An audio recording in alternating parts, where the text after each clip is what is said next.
Hello everyone, welcome back to my channel. This is Minash Sheikh and you are watching Light of Commerce. अभी तक cost sheet का part 1 नहीं देखा है तो पहले वो देखिए, देन पार्ट 2 वाला वीडियो ओपन करना, क्योंकि पार्ट 1 के अंदर मैंने फॉर्मेट को एक्सप्लेन किया, यहाँ पर एक स्टेप आगे जाके दूसरे क्वेश्चन को सॉल्व किया, दो क्वेश्चन सॉल्व किया पूरे वीडियो के अंदर। लास्ट तक वीडियो बने रहना। चैनल को पर नए हो तो चैनल को सब्सक्राइब कर लीजिए और बेल आइकन को भी दबा दीजिए और अपने सारे दोस्तों का शेयर कीजिए, क्योंकि TY BCom and SY BAF दोनों के लिए ही बहुत इंपॉर्टेंट चैप्टर है। तो बढ़ते हैं हम आज के वीडियो की तरफ।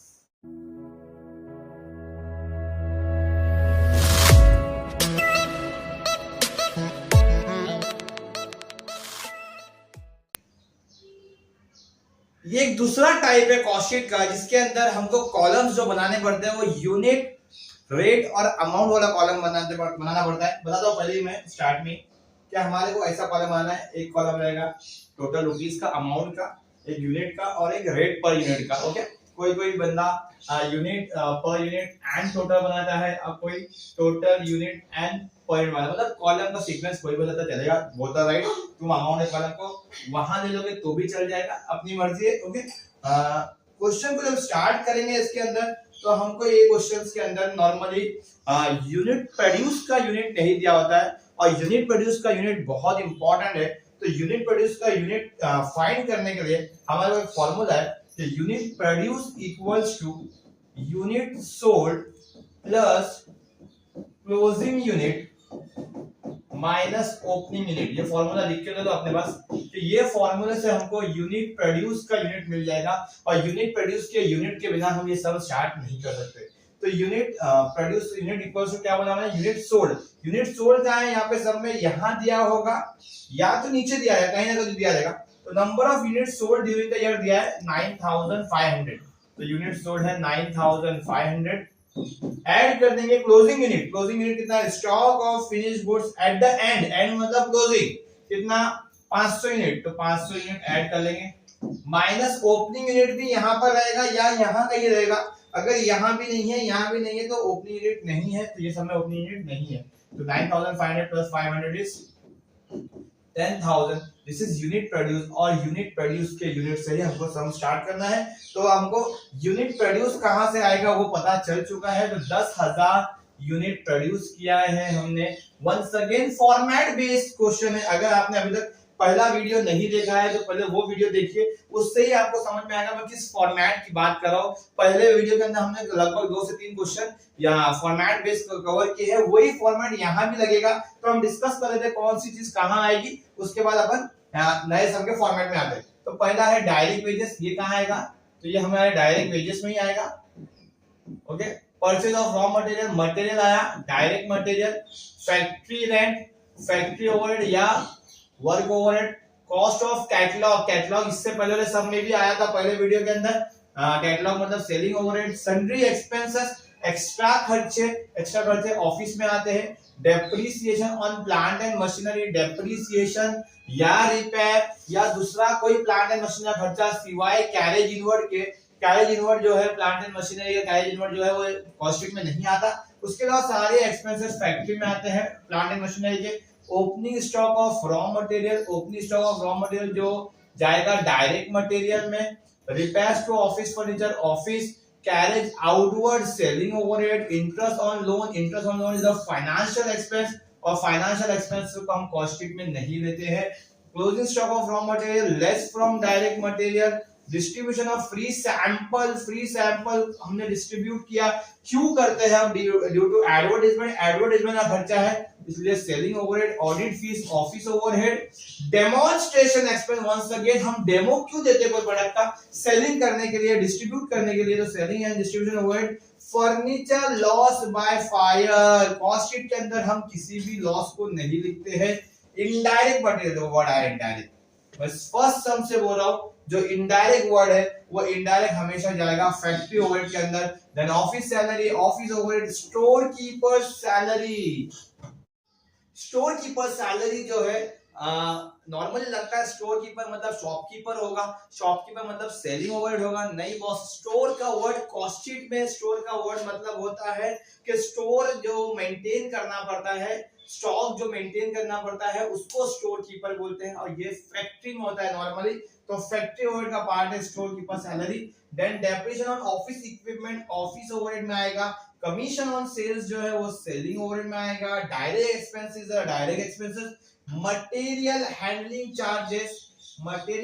चार्जेस ये भी फैक्ट्री ओवरहेड में आएगा। और machinery purchased, any purchase of asset cost sheet में नहीं आएगा। Is it clear? ओके, जो पहले वीडियो में सीखे हमने फॉर्मेट बेस्ड क्वेश्चन वैसा ही है। वहां पे रुपीस अमाउंट के 2 कॉलम बनाए थे, कोई 3 बनाता है चलेगा, प्रॉब्लम नहीं है। यहाँ पर अमाउंट का एक ही कॉलम बनेगा, एक कॉलम बनेगा यूनिट का, एक कॉलम बनेगा पर यूनिट का। यहाँ रेट लिखता है कोई, यहाँ पर यूनिट लिखता है, यहाँ टोटल लिखता है कोई, कोई अमाउंट लिखता है। जो लिखना है लिखो, कॉलम यहाँ बनाना यहाँ बनाओ, आखिर बनाना आखिर बनाओ, अपनी मर्जी है, प्रॉब्लम नहीं है बॉस। ओके, तो will start with the direct material. Direct material हमारे सब में कैसा दिया हुआ था? हमारे पास परचेज ऑफ रॉ मटेरियल था 2,40,000। ओके, देन हमारे पास डायरेक्ट मटेरियल था ओपनिंग स्टॉक 25,000, क्लोजिंग स्टॉक 15,000 ना बराबर है। 1 2 3 4 नहीं 3 बराबर। ओके, नेक्स्ट डायरेक्ट मटेरियल में और क्या है अपने पास? और कुछ नहीं है, बस 2 40 25 और 15। तो हमने यहाँ पे लिख दिया ओपनिंग स्टॉक 25,000, परचेज लिख दिया 240 एंड क्लोजिंग लिख दिया 15,000 अमाउंट के कॉलम में। इसको हिसाब किताब किया तो आया 2.5 लाख रुपए। अब हमारे पास चॉइस है कि हम इसमें, हाँ चॉइस और इधर भी नहीं, सिर्फ इसमें कि यहाँ पे 10,000 लिखो और रेट निकालो 25, मतलब जो भी है 25 है, 2.5 24 1.5 लिखना है तो लिखो, नहीं तो रॉ मटेरियल कंज्यूम या नेट डायरेक्ट मटेरियल जो है डायरेक्ट यूनिट वहां से भी स्टार्ट हम कर सकते हैं। मतलब तो यहाँ पर सोल्यूशन है, मैंने यहाँ पे यूनिट लिखा ही नहीं है, यहाँ से मैंने यूनिट लिखना स्टार्ट किया, तो हम भी यहाँ से यूनिट लिखना स्टार्ट कर सकते हैं। सो यूनिट जो 10,000 ये कहाँ से है आपको मालूम पड़ा? बताया मैंने स्टार्ट में यूनिट प्रोड्यूस फाइंड करना, वो यूनिट है 10,000। रेट निकालना है फिलहाल मत जाओ, रेट बाद में देखेंगे कैसा निकालना है। आप लोग रेट निकालना काफी आसान सिखाऊंगा, फट से रेट फाइंड हो जाएगा। ओके, तो रॉ मटेरियल कंज्यूम का 2.5 लाख अमाउंट आया और यूनिट 10,000 लिख दिया अपन ने। ओके, देन आगे डायरेक्ट वेजेस डायरेक्ट एक्सपेंसेस सबके अंदर दिया हुआ था, यहाँ कहीं पे डायरेक्ट वेजेस था, डायरेक्ट वेजेस डीडब्ल्यू यस पहला ही था डायरेक्ट वेजेस और डायरेक्ट एक्सपेंसेस यहाँ पर था। ओके, तो ये दोनों को भी हमने लिख लिया, डायरेक्ट वेजेस डायरेक्ट एक्सपेंस। तो हमको मिल गया डायरेक्ट मटेरियल था ये, डायरेक्ट वेजेस डायरेक्ट एक्सपेंसेस, ये तीनों को ऐड किया हमको मिल गया प्राइम कॉस्ट। अगर यूनिट भी नहीं लिखना अभी तो फिलहाल मत लिखो, बाद में लिखो, सिर्फ अमाउंट पे खेलते हुए जाओ, बाद में लिखेंगे अपन। प्राइम कॉस्ट मिल गया, उसके बाद हमको लिखना है फैक्ट्री ओवरहेड। तो factory rent, depreciation, indirect material handling charges and store keeper, ये सब के अमाउंट को हमने लिखा और ये टोटल आया, that is total work overhead बोल सकते हैं, टोटल फैक्ट्री ओवरहेड बोल सकते हैं। ये 4.5 लाख जो प्राइम कॉस्ट का था उसमें ये टोटल को ऐड करेंगे तो हमको मिलेगा वर्क कॉस्ट या तो फैक्ट्री कॉस्ट। तो ये 5.5 लाख फैक्ट्री कॉस्ट मिल गया आपने को। यूनिट की बात और रेट पेड की बात बाद में करते हैं। 5.5 लाख को कंटिन्यू करते हुए अपन देखा कि नीचे एडमिन ओवरहेड में ये सारे ओवरहेड थे। एडमिन ओवरहेड ये कहां से आएंगे, फॉर्मेट क्या है, कैसा आएगा, बता चुका हूं पहले वीडियो के अंदर। तो ये सारे एक्सपेंसेस को ऐड करेंगे तो ये अपने को मिलेगा टोटल एडमिन ओवरहेड या टोटल ऑफिस ओवरहेड, जो लिखना है लिखो। ओके, देन ये 5,50,000 जो हमारा वर्क कॉस्ट आया था उसमें ऑफिस ओवरहेड को ऐड करेंगे तो हमको मिलेगा cost of production. Cost of production आने के बाद हमको दो चीज करना है, पहले यहां तक रुक जाते हैं अपन कॉस्ट ऑफ प्रोडक्शन तक और सारे यूनिट लिख देते। यहां लिख दिया 10,000 जहां भी अमाउंट है उसके सामने आपने यूनिट लिख दिया, कहां तक, कॉस्ट ऑफ प्रोडक्शन तक। अभी रेट निकालना तो कितना आसान है, आराम से निकालेंगे रेट। ओके, कैलसी में जो बोलता है वो दबाने का आराम से। पहला अमाउंट है कितना है 2,50,000 डिवाइड बाय 10,000 इक्वल टू 25। पहली बार में ये करने का 25 जब आंसर आएगा तुम्हारे कैलसी पे, उसके बाद ऑन मत दबाना, डायरेक्टली दबाना 1,10,000 इक्वल टू, सीधा आंसर आ जाएगा 11। तुमको सेकेंड टाइम में डिवाइड बाय 10,000 नहीं करना पड़ेगा। देखो बहुत टाइम बचाएगा तुम्हारा ये। थर्ड देखना है आपको, फिर आप टाइप करो 90,000 डिवाइड बाय नहीं इक्वल टू, तो सीधा आंसर आ जाएगा 9। फिर 4,50,000 इक्वल टू 45। तो मुझे सारी तो कितना इजी है, 10,000 चार चार जीरो हटाएंगे तो भी आंसर आ जाएगा। हाँ इजी है बस। अभी 10,000 है, हर समय 10,000 नहीं रहेगा यूनिट, या अगर 10,000 भी है तो मैं आपको ये रिकमेंड करूंगा कि आप इसके अंदर भी कैलसी कीजिए, क्योंकि मेरा भी कैलकुलेशन बहुत फास्ट है तो भी ये सब चीजों को मैं कैलसी करता हूँ। क्योंकि एग्जाम के अंदर क्या होता है, एक आध जीरो की वजह से मिस्टेक हो जाता है और पूरा सम हमारा खराब हो जाता है, और वहां पर हमारे पास रोने के अलावा कोई बचता नहीं है। तो यहाँ पर अपन ने ये सब देख लिया, रेट कैसा फाइंड करना है, और कॉस्ट ऑफ प्रोडक्शन पे यहाँ तक आ गए। ओके, इसके बाद बॉस जो है ना बहुत मेन चीज है, that is add opening stock of finished goods and less closing stock of finished goods, जो मैं स्टार्ट से बता रहा हूँ यहाँ दिखाता हूँ। देखो कॉस्ट ऑफ प्रोडक्शन यहाँ पे आ गए थे अपन, जो लास्ट सम में आए, सॉरी लास्ट पेज पे आए। देन इसके बाद फॉर्मेट में है opening stock of finished goods, तो opening stock of finished goods सब में नहीं है। Less closing stock of finished goods, तो closing stock of finished goods sum के अंदर था 500 यूनिट। अगर आपको क्वेश्चन याद होगा तो क्वेश्चन में स्टार्ट में था number of unit sold during the, sorry यानी stock of finished goods at the end, closing stock कितना था 500 यूनिट। तो उसको यहाँ पर हमको अभी मेंशन करना है कि closing stock of finished goods कितना है, 500 यूनिट है। और इसका रेट जो है, रेट याद रखना, जो हमारा सीओपी का रेट रहेगा, cost of production, cost of production का रेट जो रहेगा, कॉस्ट ऑफ प्रोडक्शन का जो रेट रहेगा, हमेशा closing stock of finished goods का रेट भी वही रहेगा। तो हमारे को सेम रेट 63 से मल्टीप्लाई करना है, 500 into 63 करेंगे अपन, आएगा 31,500, माइनस कर देंगे अपन अमाउंट को, इससे माइनस कर दिया, ये आ गया, यूनिट को यूनिट से माइनस कर दिया, ये आ गया। पहली बार जाके यहाँ पे यूनिट बदलेगा, opening stock of finished goods और closing stock of finished goods के बाद यूनिट बदलता है। यूनिट बदल गया, अब जो क्वेश्चन कैरी होगा आगे, कंटिन्यू होगा आगे, वो 9,500 से ही होगा। वंस अगेन हम यहाँ पर आ गए कॉस्ट ऑफ गुड्स सोल्ड के अंदर। इसके बाद हमारे पास एक मेन एक्सपेंस बाकी, दैट इज सेलिंग ओवरहेड। तो सेलिंग ओवरहेड के अंदर हमने पीछे टिक मार्क कर लिया, कौन किसमें आएगा, cost of catalogue, carriage outward, distribution of free sample, demonstration, commission on sales. ये सारे एक्सपेंसेस को हम क्या करेंगे, प्लस करेंगे और टोटल निकालेंगे, total selling and distribution overhead. ये सेलिंग एंड डिस्ट्रीब्यूशन ओवरहेड को हम यहाँ से कॉस्ट ऑफ गुड्स सोल्ड में ऐड करके हम फाइंड करेंगे कॉस्ट ऑफ सेल्स। यूनिट 9,500 लिखते हुए जाएंगे, और यूनिट यहाँ पे वंस अगेन अपना रेट निकालना है, तो कैसा निकालेंगे, 17,100 अपॉन 9,500 इक्वल टू, तो 1.80 आ जाएगा। उसके बाद सिर्फ हमको अमाउंट डालना है 25,650 इक्वल टू, आंसर आते जाएगा। खाली ध्यान में रखना बीच में ऑन या कोई और बटन नहीं दबाना, अपने ऑन दबाओगे आप जीरो कर दोगे फिगर को, तो आपको वापस से आपको कैलकुलेशन करना पड़ेगा। नहीं तो अगर ऑन नहीं दबाते तो अपन कैरी करते जाएंगे, 13,775 इक्वल टू लगाएंगे, डायरेक्ट आंसर ये आते जाएगा। Okay, then cost of sales आ गया। कॉस्ट ऑफ सेल्स आने के बाद उसने सेल्स के बारे में क्या इंफॉर्मेशन दिया वो देखते हैं अपन कि profit desired on sales is 20%। Sale पे जो प्रॉफिट है वो 20% है। किस पे 20% है, सेल पे। बहुत इंपॉर्टेंट है, थोड़ा सा मिटाता हूं यहाँ पे, मैं एक्सप्लेन करने का बहुत इंपॉर्टेंट चीज, आराम से देखना, ये आपको दूसरे टॉपिक में भी काम आएगी। मैं जो बताने जा रहा हूँ अभी कि भाई सेल पे 20% का प्रॉफिट है। अब सेल कितना है अपने को नहीं मालूम, हमारे पास ये पार्ट आ गया समझा। देखो बताता हूं मैं क्या बोल रहा हूँ आपको। हमारे पास कॉस्ट का पार्ट सब में आ गया, कॉस्ट हमको समझ में आ गया है। उसके बाद हमारे पास सेल नहीं है बॉस। अब वो क्या बोल रहा है कि प्रॉफिट जो है वो 20% है सेल का। ठीक है, सेल नहीं है, हमारे पास कॉस्ट ऑफ सेल लिख दिया अपन ने, हम प्रॉफिट लिख देंगे, हम सेल लिखेंगे, खाली यहाँ पे लिखेंगे। ओके, अब 20% है सेल का, तो क्या करने का,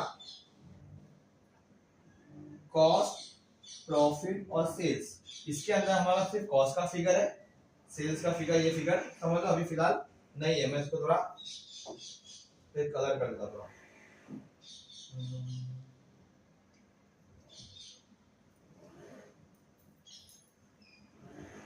फिलहाल समझ लो अपने पास सेल्स का फिगर नहीं। ओके, हम जो कैसा फाइंड करेंगे, उसने क्या बोला, profit is 20% on sale. On sale क्या बोल रहा है वो, ऑन सेल। तो हमको सेल के अमाउंट के सामने सिर्फ 100 लिखना है। कितना लिखना है, 100। अमाउंट है नहीं हमारे पास, 100 लिखना है, दैट इज 100 इज 100%। सेल्स का अमाउंट जो है 100%। प्रॉफिट 25% ऑन कॉस्ट बोला, 20% ऑन कॉस्ट बोला, तो इसका 25% निकाल देने का। देखिए इसने क्या बोला, ऑन सेल, सेल का अमाउंट तो नहीं है बॉस, तो सेल के सामने 100% लिख देगा, 100% लिखा सेल के सामने। उसके बाद अपने क्या है, यहाँ पर प्रॉफिट है, उसने प्रॉफिट कितना बोला 20%, प्रॉफिट कितना बोला 20%, तो प्रॉफिट के सामने 20%। माय डियर स्टूडेंट्स, याद रखना कॉस्ट और प्रॉफिट को जब ऐड करते हैं ना तो सेल्स मिलता है। कॉस्ट और प्रॉफिट को जब ऐड किया जाता है तो सेल्स मिलता है। तो सेल्स इज 100%, प्रॉफिट इज 20%, तो माय डियर स्टूडेंट्स कॉस्ट कितना रहेगा, कॉस्ट इज 80%।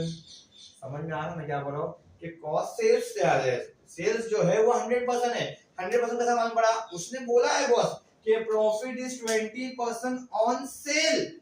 ऑन जिस पे बोलेगा वो हमेशा 100%, ऑन जिस पे बोलेगा वो हमेशा 100%, तो सेल 100%, प्रॉफिट 20%, तो कॉस्ट बच गया 80%। अब कैलसी पे क्या करना है, अब कैलसी पे क्रॉस मल्टीप्लाई करना है कि 6,84,000 अगर 80% है तो 20% कितना, क्रॉस मल्टीप्लाई करो आंसर आ जाएगा। ओके, तो जो भी आंसर आएगा उसको हमको प्रॉफिट में लिखना है। कहां लिखना है हमको आंसर को प्रॉफिट में लिखना है। ये नहीं मिलेगा, जाएगा ना, सिलेक्ट करके जाएगा। Okay,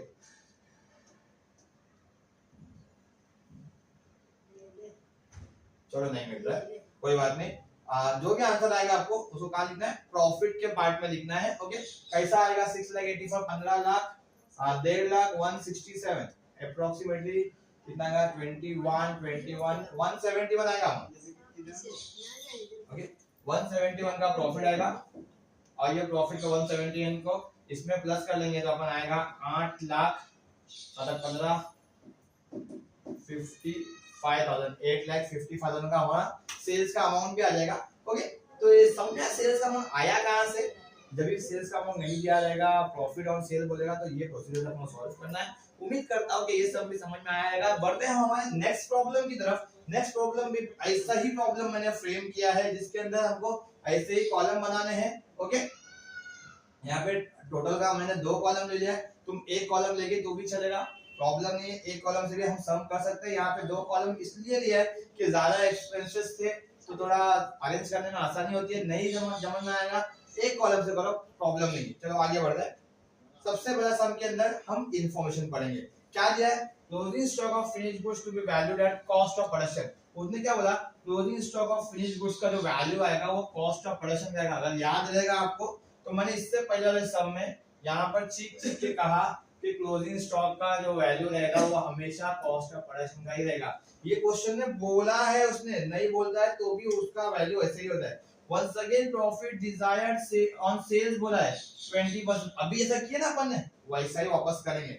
number of unit sold during the year 25,000 unit sold दिखाया है। ओके, देन अपने को भी फाइंड करना है यूनिट प्रोड्यूस फाइंड करना है। यूनिट प्रोड्यूस कितना है अपना, unit produce equals to unit sold plus closing unit minus opening unit, ये फार्मूले से फाइंड हो जाएगा। यूनिट सोल्ड कितना है 25,000 plus closing unit, closing stock of finished goods कितना 3,000 minus opening unit, opening stock of finished goods 2,000, तो यहां लिखेंगे 2,000, ये आ जाएगा 26,000। ये हमारा यूनिट प्रोड्यूस है और यही पूरे सम में स्टार्ट से आएगा।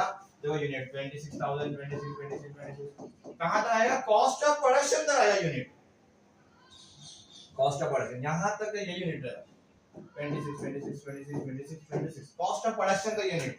यूनिट बदलता है कब भाई, बहुत याद रखना हमेशा, कभी फिलअप में भी आता है कि यूनिट्स का चेंजेस कॉस्ट शीट में कब होता है, तो आफ्टर कॉस्ट ऑफ प्रोडक्शन होता है, याद रखना।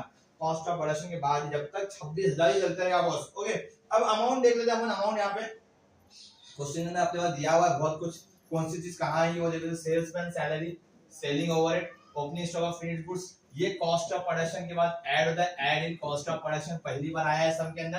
Direct fees office overhead, indirect word आया तो factory overhead, repairs to office furniture office overhead, work manager salary word आया, वर्क मतलब होता है फैक्ट्री, तो factory overhead, showroom expenses, selling overhead, depreciation on computer assume किया जाएगा कि ऑफिस में होता है तो ऑफिस एक्सपेंस। इनडायरेक्ट वर्ड फिर से आ गया, factory overhead, depreciation of plant and machinery, factory overhead, advertisement, selling, office salary, office, direct wages, तो डायरेक्ट वेजेस है, डायरेक्ट मटेरियल डायरेक्ट दिया हुआ है यहाँ पर, opening stock of raw material concept नहीं है, डायरेक्ट एक्सपेंसेस, ये तीनों भी स्टार्ट में प्राइम कॉस्ट निकालने काम आएंगे और ये कॉस्ट ऑफ प्रोडक्शन से लेस होगा। मतलब काफी सिंपल सा छोटा सा क्वेश्चन है, पास्ट पेपर में आया हुआ क्वेश्चन है। आगे बढ़ते हैं, इसके अंदर अपन direct material, direct wages, direct expenses start करेंगे। Okay, direct material, direct wages, direct expense लिख के हमने प्राइम कॉस्ट बाजू में डाल दिया। इसको हम अगर तुम अमाउंट एक कॉलम बनाओगे तो यहाँ भी लिख सकते हो, प्रॉब्लम नहीं है। 33,80,000 तो आपने को दो अमाउंट के कॉलम नहीं बनाएंगे तो रेट का कॉलम भी दो बनाने की जरूरत नहीं है, हम रेट भी यही लिख देंगे। समझ में आ रहा है क्या? ये कॉलम हम नहीं लिखेंगे अगर, तो हमारे पास अमाउंट का एक कॉलम हुआ, यूनिट का एक कॉलम हुआ और रेट का भी एक कॉलम हुआ। या अगर जिसको समझता है वो दो कॉलम करके भी सम कर सकता है। देन उसके बाद हमने वर्क ओवरहेड देखा, तो चारों वर्क ओवरहेड को हमने लिखा, टोटल किया। वंस अगेन टोटल को यहाँ लिख दिया अपन ने 33,80,000। अगर किसके टोटल को लिखा अपन ने? वर्क ओवरहेड के। अब प्राइम कॉस्ट और वर्क ओवरहेड को प्लस करेंगे तो आएगा 67,60,000। तो this is work cost. Okay, फिर से बोलता हूँ तो ये दोनों को प्लस करेंगे तो ये आंसर आ रहा है। लेकिन अगर आपको कंफ्यूजन है ऐसा करने में तो आप दो कॉलम करके करिए, नहीं कंफ्यूजन है, समझ में आता है तो एक कॉलम से करिए। ओके, पहले सिर्फ अपने को अमाउंट में खेलने गए और रेट का ये कॉलम हम नहीं ले रहे तो निकाल दो इस कॉलम को। आगे बढ़ेंगे अपन, वर्क कॉस्ट से अपन एक ही कॉलम ले रहे हैं तो इसको भी यहाँ ले लेता हूँ मैं। ओके, ये पार्ट को निकाल देते हैं। देन ऑफिस ओवरहेड में अपन ने ये चारों को लिखा, टोटल ऑफिस ओवरहेड निकाला 33,80,000 और ये अमाउंट को ऐड करके 1,01,40,000 का अमाउंट निकाला अपन ने। ये अमाउंट को यहाँ से निकाल देते।